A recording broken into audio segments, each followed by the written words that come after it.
speaker ទាំងពីរនេះគឺមានគុណភាពខ្ពស់សំឡេងពីរោះធ្ងន់ល្អមានរូបរាងទូចងាយស្រួលក្នុងការដាក់តាមខ្លួនហើយថែមទាំងមានភ្លើង RGB ដ៏ស្រស់ស្អាតថែមទៀតនេះគឺជា QCY SP2 ហើយចំពោះមួយនេះគឺជា QCY SP7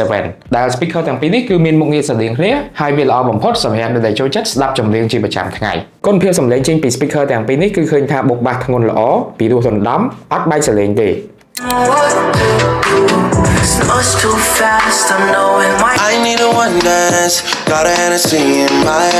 តាក់ទងជាមួយនឹងកម្លាំងសំឡេងរបស់វាវិញសម្រាប់ SP2 នេះគឺមានកម្លាំង10វ៉ាត់ហើយចំពោះ SP7 នេះគឺមានកម្លាំង40វ៉ាត់ហើយចំពោះ speaker ទាំងពីរនេះបើសិនជាយើងមានវាពីរគ្រាប់គឺយើងអាចធ្វើការភ្ជាប់ជាប្រភេទ stereo sound បានអញ្ចឹងឧទាហរណ៍ថាមួយនេះកម្លាំង10វ៉ាត់បើសិនជាយើងមាន2ភ្ជាប់ទៅឡើង20វ៉ាត់បើសិនជាមួយនេះកម្លាំង40វ៉ាត់គឺយើងភ្ជាប់ពីរទៅកម្លាំងវាឡើងទៅដល់80វ៉ាត់នៅលើ speaker ទាំងពីរនេះគឺមានភ្លើង RGB ដូចគ្នាដែលចំពោះ SP2 គឺមាន24 ម៉ូតហើយចំពោះ SP7 វិញគឺមាន15ម៉ូតគុណភាពថ្មរបស់ SP2 គឺយើងសាកមកពេញអាចប្រើបាន17ម៉ោងសម្រាប់ SP7 វិញគឺយើងសាកមកពេញអាចប្រើបាន14ម៉ោងចំពោះការ design របស់ SP7 នេះគឺឃើញថាលាតស្អាតអត់មានអីញ៉ៃៗទេហើយចំពោះរូបរាងមួយនេះគឺវាពិតជាស័ក្តិសមមែនទែនក្នុងការដែលយើងដាក់តាំងនៅលើតុធ្វើការរបស់យើងជាដើមនៅខាងលើ speaker នេះគឺមានជាមួយនឹងប៊ូតុងបិទបើកតម្លើងសលេងបន្ថយសលេងដូរបတ်ចំហៀង EQ ហើយនឹងនៅកន្លែងនេះមានជាមួយនឹងហ៊ុនសាក Type C ជាមួយនឹងកន្លែងដាក់ SD card ផងដែរចំពោះ SP2 គឺដូចគ្នានៅខាងលើគឺមានជាមួយនឹងប៊ូតុងបន្ថែមបន្ថយសលេងដូរបတ်ប៊ូតុងបិទបើកហើយនៅខាងទៀតនេះគឺមានជាមួយនឹងកន្លែងសាកថ្ម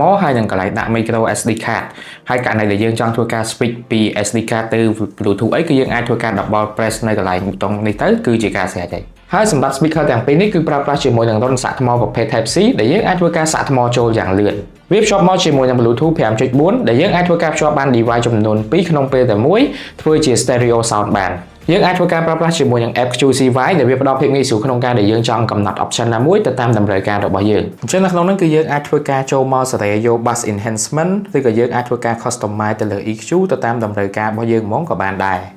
ចំពោះមួយនេះវិញក៏ដូចគ្នាយើងអាចធ្វើការចូលមក stereo default indoor outdoor ឬក៏ការ customize ទៅតាមតម្រូវការរបស់យើងក៏បានដូចគ្នាអញ្ចឹងសម្រាប់ speaker ទាំងពីរហ្នឹងគឺយើងអាចធ្វើការ customize ទៅតាមតម្រូវការរបស់យើងបានហើយចំពោះ speaker នេះយើងក៏អាចធ្វើការកំណត់រយៈពេលឲ្យ speaker បិទឲ្យស្វ័យប្រវត្តិបានផងដែរចំពោះ speaker ទាំងពីរនេះគឺសិតតែមានអាវក្រោះការពារទឹកដូចគ្នាដែលសម្រាប់ SP2 នេះគឺបំពាក់មកជាមួយនឹងអាវក្រោះការពារទឹក IP67 ហើយសម្រាប់ SP7 នេះគឺបំពាក់មកជាមួយនឹងអាវក្រោះការពារទឹក IPX7 អញ្ចឹងយើងអាចធ្វើការប្រើប្រាស់ដល់ចាំបាច់បារម្ភនោះទេចំពោះ speaker ទាំងពីរនេះគឺមានខ្សែមកជាមួយស្រាប់ដែលយើងអាចធ្វើការកាន់បានសរុបជារួមចំពោះ speaker ទាំងពីរនេះគឺមានមុខងារសលេងគ្នាច្រើនអញ្ចឹងសម្រាប់ SP2 នេះគឺវាងាយស្រួលសម្រាប់ឲ្យយើងយកទៅខាងក្រៅច្រើនបើសិនជាយើងត្រូវការទៅបោះតង់ទៅអីហើយសម្រាប់មួយនេះវិញគឺវាពិតជាស័ក្តិសមសម្រាប់ដាក់ក្នុងបន្ទប់ធ្វើការរបស់យើងហើយបើសិនជាបងប្អូនចង់បាន speaker ណាមួយជារវាងទាំងពីរនេះអាចធ្វើការតាក់ទងទៅកាន់ page Facebook ខាងលើបានអរគុណដែលយើងជួបគ្នានៅវីដេអូក្រោយ